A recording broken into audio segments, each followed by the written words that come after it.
trying to do something a little bit different, so hopefully it works.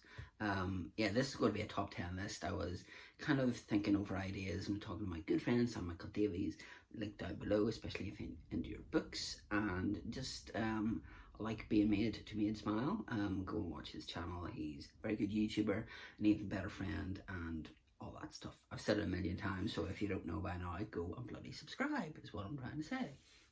So yeah, he was talking to me and said, what about doing top 10 lists and things like that? And I was thinking, well, what can I do and what haven't I done?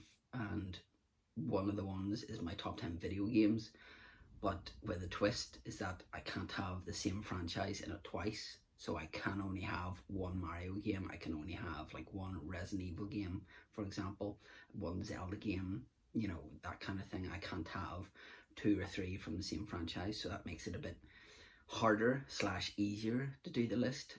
So yeah, I decided to put on this Pokemon Death Star t-shirt that my friend Calvin and work gave me for, I think it was Christmas or birthday, one or the other anyway. So thank you for this, Calvin. I thought I would wear something gaming related to do with the gaming video. So yeah, before I start, obviously there's going to be honorable mentions, so some that didn't make the list, like of Gears of War. Gears of War is probably my first online experience that, certainly with Xbox, is that a bunch of us used to play religiously every Sunday night. That's not a pun. We used to do that, and it used to be great fun, and then it kind of, some people either just didn't show up or just kind of fell by the wayside, so it was something that was fun to play. Another one is DuckTales. I loved the remaster of this and completed that in like next to no time. It's such a fun game. If you haven't played it, certainly look into getting the remaster of it. I think you can get it on the likes of PlayStation 3s. I'm not sure about Xbox Ones, and I think you can get it on Xbox One but not PS4. So I think you could do that. And Star Wars Battlefront, which my good buddy Dave and I were playing a heck of a lot, and that was the only like shooting game that I've played that I actually maxed out my character. I couldn't do any more with him. You know, he was ranked 100 out of 100, so I couldn't do anything more with him. I know that a lot of people didn't particularly like that game, but for me it had sentimental value because I actually won it from Darth Vader himself, Dave Prize, whenever he was doing a giveaway on Twitter. So yeah, so hopefully, I say hopefully, there'll be pictures either here or here to do with the collating game. So if you see me going like this, it's to indicate to me to put the picture here. I shouldn't really do this now. So in at number 10 is the first Mega Man. This was the first video game that I remember playing, and God, are the Mega Man games tough. With the likes of, you can get like the Mega Man Legacy Collection, which has like the first like 5, and then they do like the second one, and then you can get like Super Nintendo ones, so they are all available on like newer formats. There's actually where I work, there's actually a special needs child who comes in, and he's obsessed with Mega Man. So him and I have had some good conversations to do with Mega Man, and he didn't know about the, I think it was the 9th Mega Man, 9th or 11th one. There's one that they just released, and he didn't know about that, so he wanted to go home and play that then. But they are so tough, they really are. I still remember the Cutman stage. That's always, whenever I go back to play it, like on my Switch or whatever, that's always the first one that I start to play, and some of them are just ridiculously hard. They really are. In at number 9 is Grand Theft Auto Vice City. This by far for me is my favourite Grand Theft Auto, hence why it's on the list. San Andreas I just couldn't get into. The third one I really enjoyed. I remember buying it whenever, before the big boom of it happened, that I actually let a friend of mine play it, and we had to then go out for him to go down to where I worked at the time in the video store for him to buy a copy of it, because they were starting to get very hard to find. And they brought out State of Emergency, and that was just a state of something else. But yeah, Vice City was just, it's obviously got an 80s theme. So with me growing up in the 80s, you know, like the likes of the music and stuff like that, it was just brilliant. I think Burt Reynolds does a voice in it. There's a couple other famous people that have done voices in it as well. But it's just a tremendous game. The Grand Theft Auto 5, whenever it came out, it's good, but it doesn't have the appeal that the Vice City does. And again, it is available to buy on next gen formats, so PlayStation 4 or Xbox One. You can buy it that way. Number 8 is Pokemon Fire Red. Not the original Pokemon, because this is more like a remake of it. So with Fire Red, it's more like a they've kind of just spruced up the graphics and stuff on it, and it was available on the Game Boy Advance, so it was in colour instead of being black and white. My good friend Natalie and another person used to come around, and we used to play that. I used to have the Game Boy adapter for the GameCube, and we used to play that on the TV, and then just, you know, play it and see who was going to fight what and whatever. And I remember we got the Elite Four, and the battery, because there's a battery inside it that saves your game, the battery had ran out of juice, and whenever we started up, it didn't save, so we were back to square one, and then all that hard work had gone. So yeah, always make sure to change your batteries every so often on it if you can, or get somebody to do that. But yeah, Pokemon has just been, obviously, whenever I started my second job in a gaming store, like, it's long gone, that's whenever Pokemon Red and Blue started to come out, and that was so popular, and we didn't understand why. And then obviously the cartoon came on SMTV, and then the big boom happened, and obviously it's still popular with the likes of Pokemon Sword and Shield, Pokemon Let's Go Pikachu and Eevee, Pokemon Go, all that. So yeah, a great thing to play, and sometimes great animation to watch, like the Pokemon Origins. If you haven't watched that and you're a fan of Pokemon, go and watch it. It's really it's more to do with the games than like the animation is, say. But yeah, I just love that game, and it's one of those ones that if they were to bring out, like, obviously they brought out the Pikachu one, which is more like the yellow one, but still has the same monsters in it. Completed that, and just really enjoyed that, so it may be one that I go back into at some stage. Number 7 is Punch Out. Now this is a really it doesn't have much about it, but this was the first game that I remember sitting down and playing with my dad, and I remember us getting stuck in King Hippo, who was a big guy, and he had a plaster on his stomach, so you had to then try and punch that, as they weighed before the internet and things like that. So I was trying to find out how to beat him. So eventually we found out how to beat him, that you had to punch him in the mouth, and then while you did that you had to punch him in the stomach, and then that was that. And Mario was also the ref in this boxing game. But yeah, it's riddled with racial overtone and stuff like that. It really is, but that was way back then. But again, this one that I've got my DS and such, so it's one of the ones that I enjoy going back to play every so often, you know, just as something easy to play. I get so far and then I can't get any further. So yeah, the Punch Out's always been a sentimental one, and that's why it's made the list. Number 6 is Breath of the Wild, Legend of Zelda, from the Legend of Zelda series. I'm not a huge Zelda fan. Before this, my favourite Zelda game was Wind Waker, which I still have for my GameCube. The reason why this made the list was because I poured so many hours into this. I had my Switch, and this game kind of got me through whenever I was kind of getting over my father's passing. So this one here really helped me, kind of just, you know, the old cliche of, you know, like escapism and all that. This really did it for me, and it's always a game that, you know, like, I'll look back fondly because it helped me get through a tough time. It was just nice to, like, I think I probably maybe 80 to 100 hours into it, so I got my money's worth out of it. I still have it, and I still have the expansion passes and stuff to go through, but because you start getting so many games, it's like, right, I need to kind of almost have like a Netflix queue of what game I'm going to play next, or what you're in the mood for.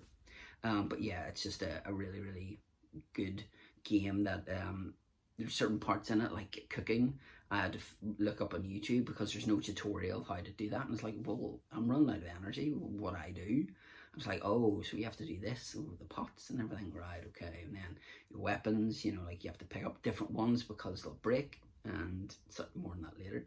So yeah, so that it's just it's a graphically beautiful game that you can stand from the top of the cliff top, and then you just see everything around you and such, and it's really gorgeous to look at. So that's number 6. Number 5 is The Last of Us.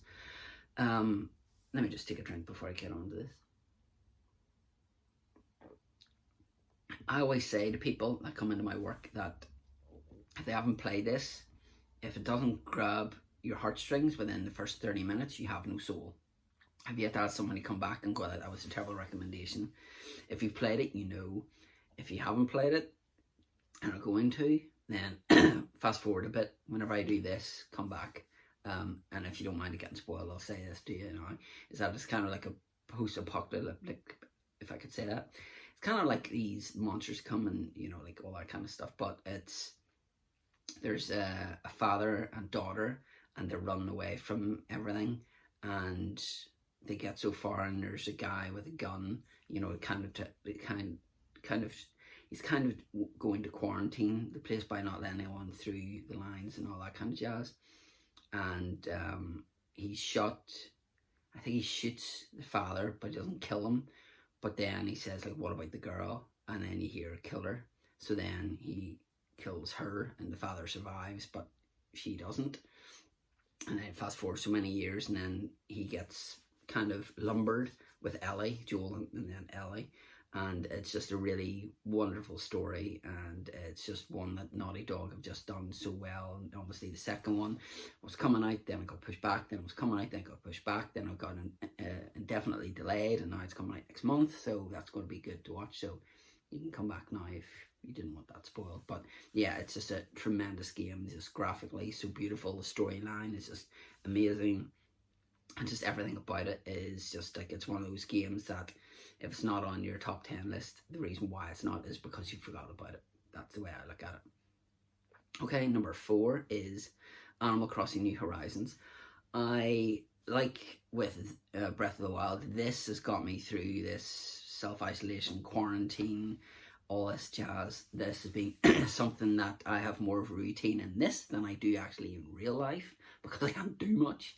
It's the one time that, you know, you can actually meet up with friends. The likes of Hannah, who always comments down below. Hi, Hannah. You know, like her and I'll send each other gifts. The likes of, I've joined so many Discord communities and visit their channel, their islands, to pick up DIYs or whatever. They do the same here. I've met so many nice people through that as well. But it's just such a fun game. Whenever you look at it, it looks so simple, but it delivers in spades. I mean, well, you probably break your spade, but I think at the minute I'm just over 250 hours that I've played with it, and this came out at the end of March. So this was kind of like the last big game before everything happened, and a lot of people were buying it for if we went into lockdown, it gave them something to play. So I'm super happy that I have it. And last night, as I'm recording this, I actually got a 5-star rating on my island, which, yay. But yeah, it's just like doing so many different things with your island, moving things around, talking to villagers, getting different villagers to move in. Hopefully one will move out and another one will move in soon. So yeah, it's been an absolute godsend. It's probably been the game that I've played the most in my entire gaming time because of this. I think Zelda Breath of the Wild would have been it, if not this, but it's just an incredible game. It would have been higher up the list, but it was really hard to push the top 3 out because they've been with me for so long. Animal Crossing is good and all, but it's only just been here, so maybe soon enough that'll be there. So number 3 is Mass Effect 2. I remember whenever Mass Effect was, you know, like the first one came out, and my friend Natalie kept saying to me, you should play it, and I was like, no, I don't want to, it's not my cup of tea. And then we went to a gaming conference called Game Fest, and this was before the 3rd one was coming out. So there was me, Natalie, and a friend of mine, Alan, and they were playing, and I thought, well, I'll play it as well, because there were 3 screens, and I had no idea what I was doing. But I think it was the whenever it was the 3rd one, obviously, so it was something to do with the Krogan queen, that you had to try and protect her. And I was actually getting the grips with it. So I actually went to, there was like a little shop, and I picked up the first one. The first one, it's good, but there's so much stuff, you know, like get rid of weapons and stuff, whereas you didn't have that in the second one. And the second one, just so many awesome characters, the likes of Garrus, Thane, Miranda, Jack, to name but a few. But you have to then keep them. There's like Paragon, which is to be good, and Renegade, which is to be bad. So whenever you're coming to your final mission, you have to make sure that they're all on your side. And there was a quarrel between, I think it was Miranda and Jack, and I couldn't get it to where they were both happy. I could only get it when Miranda was and Jack wasn't. So in the suicide mission, you have to give each of these people tasks. So you have to get like Tally, say, to do stuff to do with the vents. You have to get somebody else to do a shield. You have to do this and do that, and then you have to try and get out alive. And I think I got everyone out bar Jack. So then whenever I was playing through it again, I had to make sure that I was doing right by, and then everyone survived. But yeah, it's just, the music in it is brilliant. The voice casting is terrific as well. The likes of Seth Green plays Joker. And it's just Jennifer Hale plays the female shepherd, so you can play as a female or a male, customize your own character and stuff, which is great. And it's just an awesome story. Whenever Mass Effect Andromeda came out for the PlayStation 4, I was super excited for it, and it just fell flat in its face. Mass Effect Andromeda to me is the Indiana Jones Kingdom of the Crystal Skulls, is the original trilogy. It shouldn't have been done, and it just leaves a bad taste in your mouth, in my opinion anyways. A lot of people like it, and that's fine for you if you enjoyed it. Fair play to you. I did not, and it wasn't the same as the other ones. So number 2 is Resident Evil 2. This, I mean, I remember playing this whenever it first came out, having the 2 discs, one for Claire and one for Leon.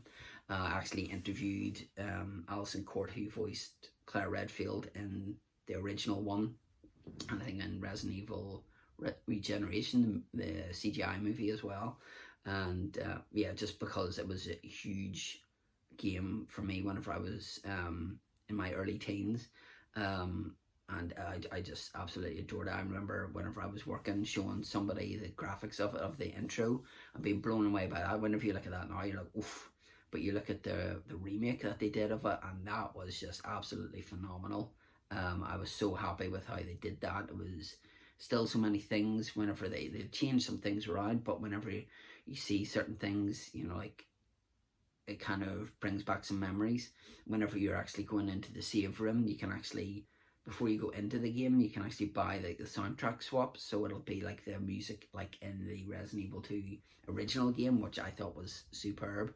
So once I completed it with Leon, I had it with the normal music, and then whenever I wanted to go through it with Claire, I had that music on, which was great. So you go in the save room and you hear that classic save room theme, and it was just fantastic to play. The graphics on that were just absolutely jaw-dropping. And because I played Animal Crossing that much, I've still yet to get Resident Evil 3. It's on my PlayStation, it was downloaded and everything, but I have not got around to playing it as yet because Animal Crossing has just taken up so much time. Cool. Right, so yeah, so Resident Evil 2 is just, I loved what Capcom did with Dino Crisis, and really wish that they would remake Dino Crisis in the way they've done this. Would be fantastic. But Resident Evil 2, just for me, that was just an awesome game to play way back then. Now, number 1 is Super Mario World.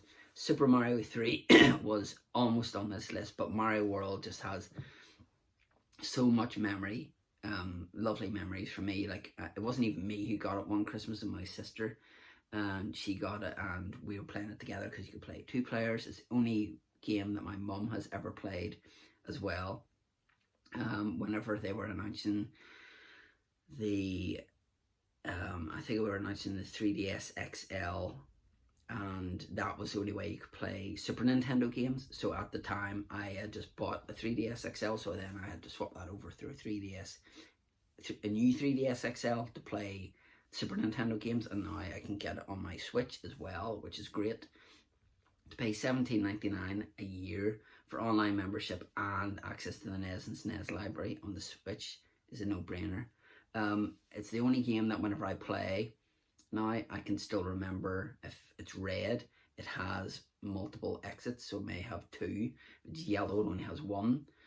So there's still times wherever I can still go and find out how to get to certain levels, you know, like, so I'm being like, all right, this is the normal way, this is how you get to that way. It's only one as well that I've ever phoned the Nintendo helpline about, because there was a level I got stuck on. I could see the key, but I didn't know how to get it, and that was the only time I ever phoned that. So I could say that I phoned the Nintendo helpline. But yeah, it's a game that just brings back so much nostalgia for me, and that's what Mario is for me. Like Super Mario 3 has just been, it was a phenomenal game as well, and like if I could have that on the list, it would be on the list, but because I'm doing it that I'm only allowed one game per franchise, that's why it's not on the list. But and that's why I didn't give it an honorable mention, because I've mentioned it in here.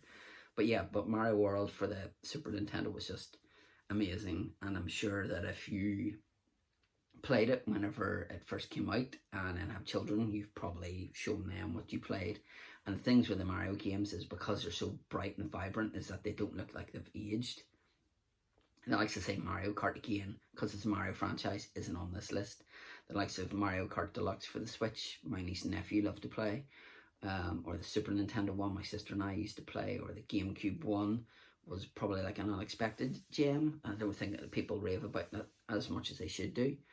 So yeah, so Mario World makes my #1 game of all time. So I hope the photos here have worked. Otherwise you just see me doing this a lot, pointing to nothing. So I have to try and figure out how to make this work. So let's hope it does. If I do that, hopefully I've put them over here, not over here, because I'll make it a bit more annoying. But yeah, so the next video, I'm not sure what I'm going to do. I may do a movie review about a certain thing that kind of ties in with all this. So we'll see if that happens or not. I'm still trying to record these in advance, so I still have a couple of weeks of content. And excuse if I'm a little bit keep clearing my throat. It's just the hay fever today's gone nuts, and I just wanted to get this done and dusted before. I was like, I'll do it later, and then it gets put off to tomorrow, and then it gets put off. So yes, thank you very much for watching, and until next time.